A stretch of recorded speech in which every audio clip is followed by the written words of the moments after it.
Bonjour à tous, bienvenue encore pour notre étude de la semaine. Et cette semaine, nous nous voyons pour une étude qui pourra peut-être nous poser quelques questions. Elle est très théorique, mais comme d'habitude, on va essayer de la rendre pratique avant tout. Alors, je suis avec mes collègues et pasteurs Jean-Jacques Chaffograc, bonjour. Bonjour Karine. Et Stéphanie Caris, bonjour. Bonjour. Nous avons le plaisir, donc, cette semaine, de pouvoir étudier le thème de Dieu et l'Alliance. Dieu et l'Alliance.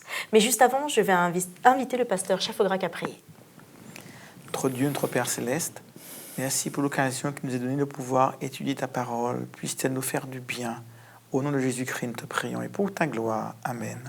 Amen. Nous nous retrouvons avec le thème de l'Alliance. Alliance, aujourd'hui, a une certaine signification pour nous. Et Dieu a voulu, justement, créer une alliance. Mais si je vous demande, là, à vous deux, qu'est-ce que vous entendez par le mot alliance? Qu'est-ce que ça signifie pour vous? Alliance. Des gens pensent à l'objet que les époux se donnent pour signifier qu'ils ont contracté alliance avec l'autre partie. On pense également donc au mariage, sans oublier les alliances commerciales entre différents pays, différents partenaires, des alliances entre villes, des jumelages. Oui. Donc aujourd'hui, on utilise ce mot pour signifier qu'il y a deux parties qui veulent ensemble cheminer, soit sur le plan commercial, politique, relationnel, marital. Merci pour l'explication. Je partage ce point de vue. C'est vrai que l'alliance va impliquer donc plusieurs parties, des parties qui vont se mettre d'accord pour évoluer ensemble, avancer ensemble, ou bien pour atteindre un objectif commun. Et c'est la décision commune de pouvoir, de pouvoir atteindre un objectif tous ensemble. Alors là, on va venir à la Bible. Si on regarde donc notre Bible, et on a par exemple le texte que l'on va regarder à Néhémie 9, verset 38. Néhémie 9, verset 38.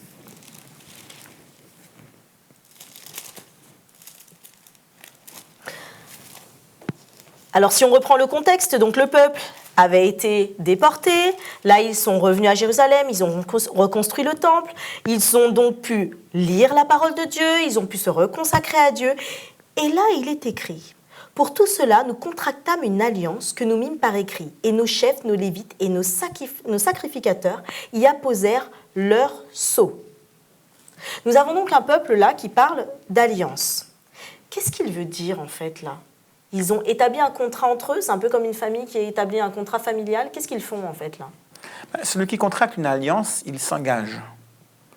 Et d'ailleurs, lorsque un homme et une femme décident de s'unir par les liens du mariage, ils vont contracter une alliance. Ils vont le signifier par un certain nombre de démarches administratives, juridiques. Ils vont le signifier par l'alliance physique qui sera mise dans le droit de l'époux ou de l'épouse. Et à partir de là, ils vont donc faire alliance sur un certain nombre de critères définis au préalable. On va se promettre fidélité, soutien réciproque dans les choses heureuses ou malheureuses. Et en quelque part, dès qu'il y a alliance, il y a engagement. Et lorsqu'on dit que le peuple d'Israël a contracté une alliance avec Dieu, cela veut dire que le peuple d'Israël a accepté de s'engager vis-à-vis de Dieu. Et cet engagement sur la base d'une volonté exprimée de vivre en harmonie avec la volonté de Dieu. D'accord. Effectivement, la première idée qui peut nous aider à comprendre la notion d'alliance, c'est celle de contrat, même si par nature il y a une différence. Effectivement, le contrat va lier deux parties. On va se mettre d'accord avec des conditions, peut-être parfois des réserves, comme un contrat qui peut lier un emprunteur et l'organisme qui va lui prêter le financement, ou un contrat qui va lier un ouvrier qui va s'engager à travailler de telle manière contre telle somme. Et c'est vrai que l'alliance va apporter une dimension supplémentaire, comme tu le dis. Et là, effectivement, c'est un peuple qui va choisir non seulement de s'associer, donc là on a la notion contractuelle avec Dieu, mais au-delà de ça, il y a une démarche qui va impliquer quelque chose qui va être concret dans la vie, dans l'identité, dans le cheminement, dans la vision, et qui va impliquer le peuple et Dieu, chacun l'un vers l'autre, voilà, dans une dynamique commune. Il y a vraiment cette notion qui est très intéressante. Et Stéphane, puisque tu parles de mettre en parallèle contrat et alliance, c'est vrai que le contrat peut donner lieu à un gagnant et un perdant. Je te vends quelque chose, mais si j'ai surévalué le prix, c'est contractuel, Voilà. certes, mais il peut y avoir un gagnant et un perdant. Et puis le contrat peut être imposé. L'alliance induit l'idée qu'il y a un contrat gagnant-gagnant. Nous Exact. sommes les deux parties prenantes pour pouvoir aller dans cette direction parce qu'on se sent plus fort ensemble. Lorsqu'on parle d'alliance, il y a l'idée de se mettre ensemble parce que les deux y trouvent leur compte et on va ensemble atteindre des objectifs et faire face au reste du monde grâce à notre alliance.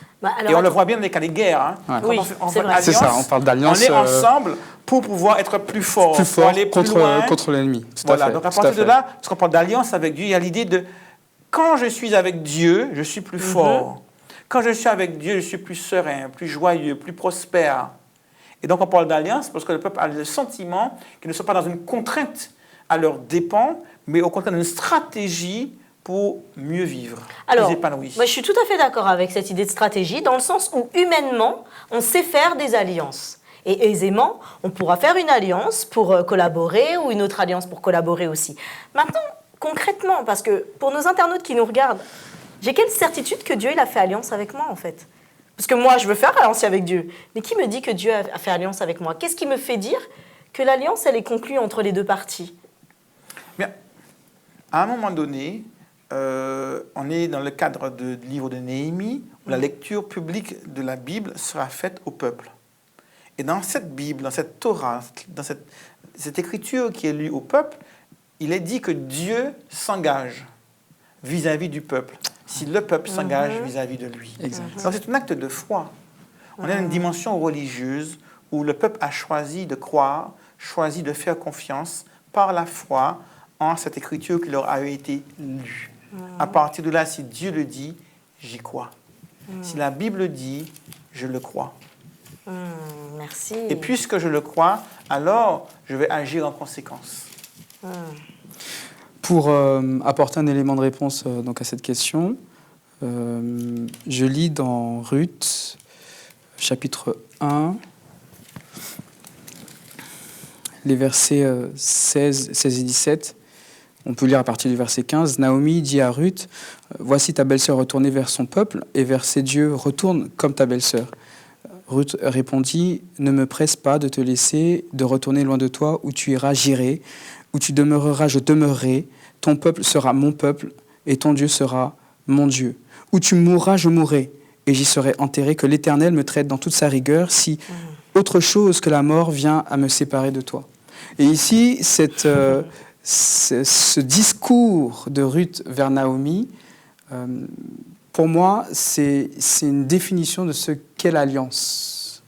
Et cette alliance, il me semble, que c'est dans la même nature que celle que Dieu a proposée à l'homme et a souhaité que l'homme puisse accepter de son côté.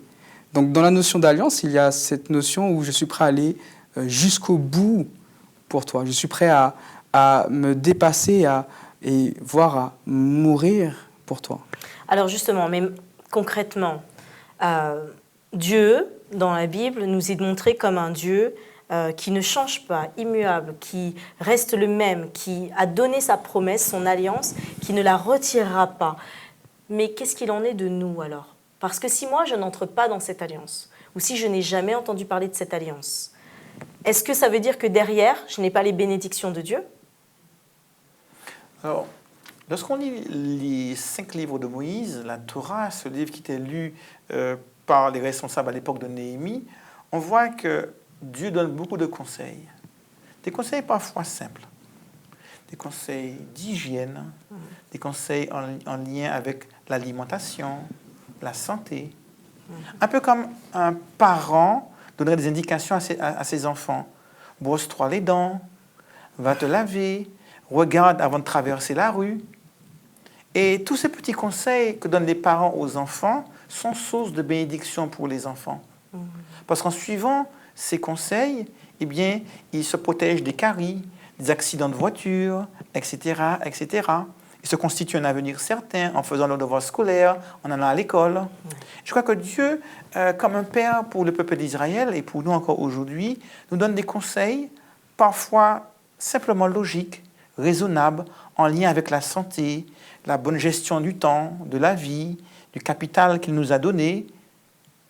Et le simple fait de suivre ces instructions est déjà une source de bénédiction. La bénédiction n'est pas simplement une action ou une intervention mystique, surnaturelle, transcendante de Dieu. Oui, ça peut être le cas. Mais globalement, la plus grande partie des bénédictions déversées sur les enfants de Dieu consiste simplement à suivre les conseils avisés d'un père aimant. Et j'ajouterais, je rebondis donc sur cette notion de père aimant. Qu'est-ce qui va me permettre de faire la différence entre un contrat et l'alliance ? Le Seigneur n'a pas passé de contrat avec l'homme, il a passé une alliance avec lui. Pourquoi ? Lorsqu'on parle de contrat dans un couple, un homme et une femme qui se marient, lorsqu'on parle de contrat, c'est vrai que c'est une notion qui peut faire tiquer un peu. Par contre, si on dit que l'homme va s'allier avec sa femme et la femme va s'allier avec son mari, là, naturellement, on se dit que c'est quelque chose qui est en face. Pourquoi il y a une notion d'amour ? Et pourquoi Dieu n'a pas passé de contrat avec l'homme et qu'il ne pouvait, somme toute, en tout cas à mon avis, ne passer qu'une alliance avec lui ? C'est parce qu'en fait, l'élément qui va être liant et motivateur pour cette démarche, c'est l'amour. Par conséquent, l'amour ne contraint pas.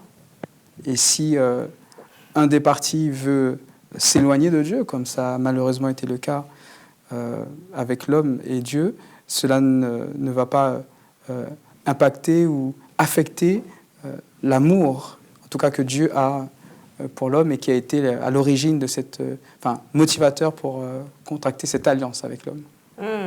Très bien, justement, alors si on parle, puisque cette alliance a l'air d'avoir une sorte de non pas temporalité, mais au contraire un caractère indéfini ou qui ne se termine pas, qui est éternel. J'aimerais revenir justement sur ça. On a différents types d'alliances que Dieu a contractées avec ses peuples, avec les peuples au fur et à mesure des années de leur histoire. Il y a eu avec Adam, dans Genèse 1 à 3, avec Noé, Genèse 6 à 9, avec Abraham, Genèse 12, avec Moïse, la nation israélite, avec Phinéas, avec David. Il y a eu la nouvelle alliance dans Jérémie. Et à chaque fois, il y a des alliances. Il y a un caractère ici. Qu'est-ce qui fait qu'en fait, cette alliance de Dieu serait appelée, puisque en fait c'est souvent comme ça qu'elle est décrite, une alliance éternelle. Qu'est-ce qu'on veut dire par alliance éternelle ? Pourquoi Dieu a-t-il eu besoin, à chaque fois, de renouveler son alliance ? Si moi je sais que par le passé, elle a été déjà comptée à mon peuple, à mes pères, je sais qu'elle existe, je peux m'associer à elle. Pourquoi avoir eu besoin de le répéter ? Et pourquoi cette notion, alors, après, d'alliance éternelle, finalement ? On voit dans la Bible que Dieu a fait des alliances avec des hommes. Ces hommes ont donné naissance à des peuples. Et quand Dieu parle à Noé, quand Dieu parle à Abraham ou à David, on n'a pas le sentiment qu'il parle à une multitude. Dieu a une approche très personnelle des choses. Dieu n'aime pas des foules, Dieu aime une multitude d'individus. Dieu m'aime moi, pour qui je suis. Et c'est moi qu'il comprend, et c'est avec moi qu'il veut faire alliance. Alors après, on peut voir les choses globalement. On parle du peuple d'Israël, du peuple de l'Éternel, du reste de la maison fidèle, des chrétiens en général. C'est toujours une singularité, c'est toujours une trajectoire unique, une relation unique entre Dieu et nous, parce que nous sommes uniques. Et ce qui est beau à propos de Dieu, c'est que Dieu peut avoir une relation unique avec des millions et des milliards d'individus. C'est magnifique.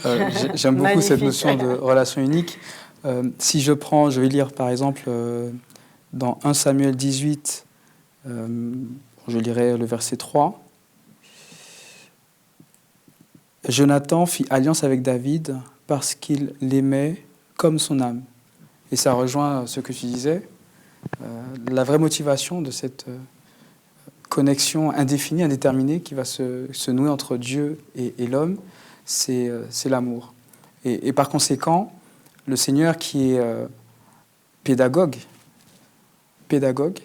va, à mon sens, chercher à réexpliquer de génération en génération sa motivation, son projet, sa volonté, son amour, en peut-être en rappelant, lorsqu'on lit la Bible, nous, on n'a pas les siècles et les millénaires qui séparent un auteur et l'autre, mais le Seigneur est, à mon sens, toujours volontaire pour réexpliquer à quel point ce qu'il veut, c'est notre bonheur, à quel point il est rempli d'un amour éternel pour nous, et à quel point il veut que nous soyons heureux avec lui. Et on parlait du mot éternel. Oui. Alliance éternelle, avec deux notions sous-entendues. Tout d'abord, une alliance qui dure de toute éternité. Oui. C'est-à-dire que Dieu est fidèle à lui-même. Et donc, ce qu'il a promis hier, il le promet aujourd'hui, il le promettra encore demain. Par ailleurs, cette alliance est éternelle dans ses conséquences. Celui qui va traiter alliance avec Dieu, eh bien, il rentre dans l'éternité de Dieu. Parce que, de par cette alliance, il accède à la vie éternelle et pourra, durant toute l'éternité, vivre pleinement cette alliance avec Dieu. Magnifique, magnifique. Alors justement, on parle d'alliance éternelle et vers l'éternité. Aujourd'hui, moi, vous, dans votre vie actuellement, comment est-ce que, si je souhaite créer cette alliance avec Dieu, comment est-ce que je m'y prends? Oui. C'est vrai que chaque fois qu'il y a alliance, il y a un acte symbolique qui va marquer l'alliance. Et on l'a vu dans la Bible à plusieurs reprises, la construction d'un autel, d'un sacrifice pour marquer l'alliance. Dieu mettra l'arc-en-ciel dans le ciel pour dire à Noé, je fais l'alliance avec toi, je ne détruirai plus la terre par le déluge. Et, on va voir donc, lorsque des hommes faisaient alliance à l'époque aux portes de la ville, ils s'échangeaient un côté de chaussure, par exemple. C'est une poignée de main. Dans notre société occidentale, eh bien, ce qui se rapproche le plus de l'alliance, les contrats sont signifiés par des signatures. Ceux qui se marient n'arrêtent pas de signer. À une époque, ça peut être le sceau ou le tampon de l'entreprise. Donc, il y a différents marqueurs, gestes symboliques qui vont signifier que nous avons fait alliance. Les villes qui font un jumelage, oui. On va à l'entrée de la ville, les panneaux jumelage de telle ville avec telle ville. Donc il y a une cérémonie avec des paroles officielles, des échanges de cadeaux pour pouvoir marquer l'alliance. Dieu a voulu également marquer son alliance avec nous. Et c'est la raison pour laquelle il a établi un rite initiatique qui va marquer mon engagement avec Dieu. Et les chrétiens appellent ça le baptême. La Bible l'appelle le baptême. Par cet acte symbolique et initiatique, eh bien, on va publiquement, au cours d'une cérémonie baptismale, marquer notre engagement vis-à-vis de Dieu. C'est pour ça qu'on en parle comme le fait de sceller notre alliance avec Dieu par le baptême. Donc, sceller, et pour continuer, dans Genèse 5, verset 21, Enoch, âgé de 65 ans, engendra Méthusela. Enoch, après la naissance de Méthusela, marcha avec Dieu 300 ans. Il engendra des fils et des filles. Tous les jours d'Enoch furent de 365 ans. Enoch marcha avec Dieu, puis il ne fut plus, parce que Dieu le prit. Un jour, j'ai entendu cette histoire. On demanda à une jeune fille, une petite fille, qu'est-ce qu'elle comprenait par ça. Et elle a expliqué que Enoch avait tellement marché avec Dieu, il avait été tellement loin avec le Seigneur, que finalement le Seigneur lui a dit, bon, t'as été trop loin, reste avec moi.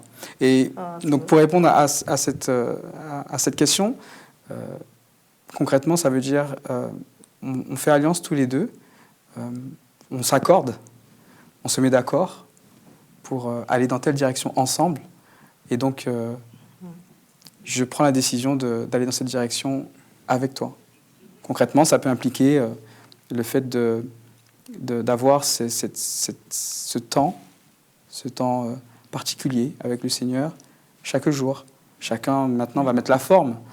Mais cet espace que je vais réserver dans ma vie à Dieu chaque jour. Et puis peut-être aussi un temps fort, hebdomadaire, avec mon Dieu, où je vais lui consacrer non seulement mon esprit, mes pensées, mais aussi tout mon être, avec des frères. Voilà, donc c'est un peu comme ça qu'on peut voir ça aussi. On m'a dit, au-delà de l'acte initial qui va marquer le début de l'alliance, eh bien, il faut faire vivre l'alliance. Et faire vivre l'alliance veut dire qu'au quotidien, eh bien, il y aura donc un engagement qui va marquer que oui, je suis uni à tel autre par une alliance. Le mariage n'est pas simplement la cérémonie qui a lieu à la mairie ou à l'église, Oh là. c'est Ouais, un engagement non, au pas du quotidien. tout. Exactement. ouais. De même, l'alliance avec Dieu n'est pas juste le baptême, Exactement. mais aussi c'est le baptême n'est que le rite initiatique qui me permettra d'exprimer l'engagement pris ce jour, mais qui durera chaque jour de ma vie avec Dieu. Amen. Alors, j'aimerais vous inviter à prendre un dernier texte, donc c'est Hébreux. Hébreux 8. Hébreux 8. Et nous allons lire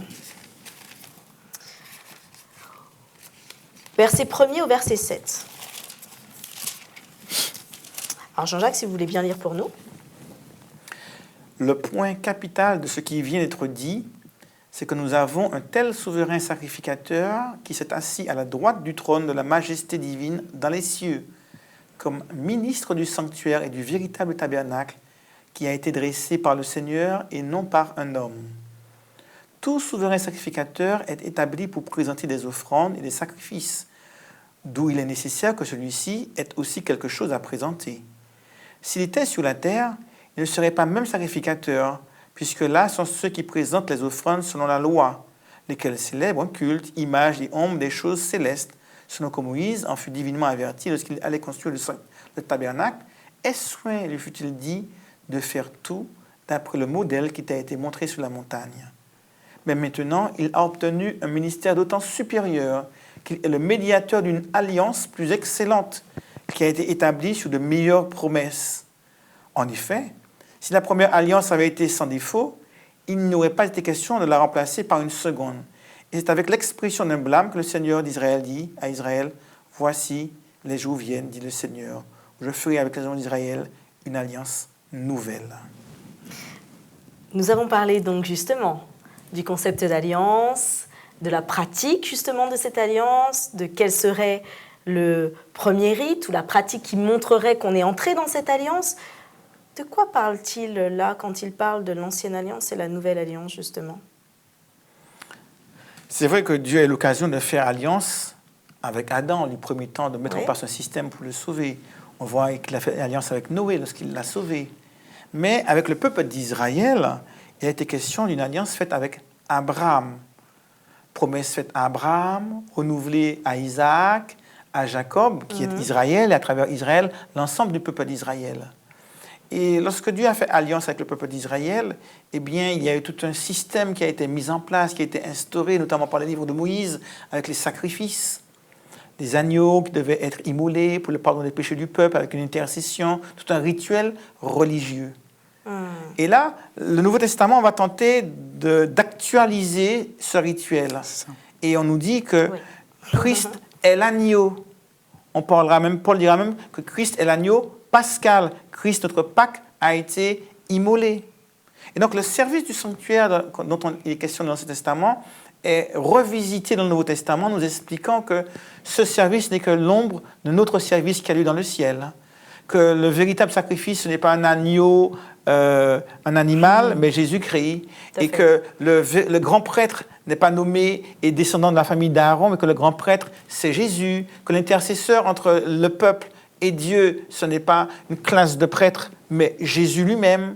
Et donc, au travers de ce que Jésus apporte, il y a une relecture de ce service qui était fait dans le temple pour montrer que ce service ne faisait que pointer vers le véritable service. Ce temple dans le désert ne faisait que pointer vers le véritable tabernacle qui est dans le ciel lui-même. Et que l'action du grand prêtre ne faisait que refléter l'action de Jésus pour nous dans le ciel. C'est la raison pour laquelle on parle d'ancienne alliance, qui n'est que l'ombre de la nouvelle alliance. Et ce qui est beau, c'est que cette nouvelle alliance explique beaucoup plus qui est Dieu et son amour pour nous. Si je vois l'ombre de Karine, je pourrais discerner un petit peu des formes extérieures de son corps. Mais si je vois l'image de Karine, alors on peut mieux voir ses yeux, son nez, sa bouche, son sourire, l'expression du visage. Donc je crois que cette nouvelle alliance va révéler d'autant mieux l'amour de Dieu, sa miséricorde, et tout ce qu'il est prêt à faire par son sacrifice ultime, par amour pour moi, pour m'accorder la vie éternelle. C'est également la possibilité que le Seigneur a prise de pouvoir redire. Parce que dans ce contexte-là, dans lequel l'auteur des Hébreux écrit, c'est pas notre contexte à nous, dans lequel on a pu grandir avec une existence forte du christianisme. À l'époque, il y a le judaïsme qui est la religion qui mène vers Dieu. Et donc ici, il me semble quand même que l'auteur a souhaité aussi redire que vous êtes invités. Et dans cette alliance, ce n'est pas que pour les Juifs, mais vous aussi, vous êtes concernés. Tant et si bien que le Seigneur a donné son Fils, son unique, pour vous, Juifs premièrement et Grecs aussi. Et donc c'est l'occasion pour le Seigneur, à travers cet auteur, de pouvoir rappeler qu'on est tous invités, on est tous concernés par l'alliance. Et Dieu, le Seigneur veut construire cette alliance avec tous ceux qui seront d'accord. Et ce qui est important aussi, c'est que l'auteur, par ces images, n'oppose pas l'Ancien et le Nouveau Testament. Il n'oppose pas le service du temple dans le sanctuaire et le service du temple céleste. Voilà. De même qu'on ne peut pas dissocier Stéphane de son ombre. Il n'y a pas d'un côté, Stéphane et de l'autre l'ombre de Stéphane. L'ombre de Stéphane n'a de sens que par rapport à l'existence de Stéphane. Ce qui veut dire que le service du sanctuaire céleste avec Jésus-Christ comme grand prêtre, etc., ne vient pas contredire ce qui se passait avant, mais vient montrer la vraie réalité des choses. C'est ça. Donc, on n'a pas à opposer l'Ancien et le Nouveau Testament, ce n'est qu'une continuité, une explication, un approfondissement, une révélation encore plus grande du même Dieu. Alors, juste pour terminer, si vous pouviez dire quelque chose à nos internautes, nous avons lu ce texte où on voit que donc une alliance nous est proposée par Dieu. Avant même qu'on ne veuille contracter quoi que ce soit, ce Dieu, il vient vers nous pour nous proposer cette alliance. Il est prêt, il est toujours prêt. Et là, nous avons vu que justement, ce Jésus-Christ qui nous a été donné, il est venu vraiment sceller cette alliance pour vraiment faire le lien entre nous. Là, qu'est-ce que vous pourriez dire à nos internautes qui nous regardent et qui se disent aujourd'hui que j'aimerais vivre dans cette idée d'alliance, mais ça me paraît vraiment trop abstrait. Donc, qu'est-ce que vous pourriez leur dire pour vivre cette relation? Comme on a dit, en fait, nous avons ce grand prêtre, nous avons aujourd'hui ce Jésus. Qu'est-ce qu'il apporte de différent dans notre vie? Vous pouvez même raconter une expérience personnelle si vous le souhaitez. Une alliance n'a de sens que si elle est concrète au quotidien. Et donc, parler de Dieu, c'est bien. Mais parler avec Dieu, c'est mieux. Moi, ce que je pourrais dire, c'est dans une leçon précédente, on a réfléchi sur la portée et l'impact que pouvait avoir la lecture de la parole de Dieu.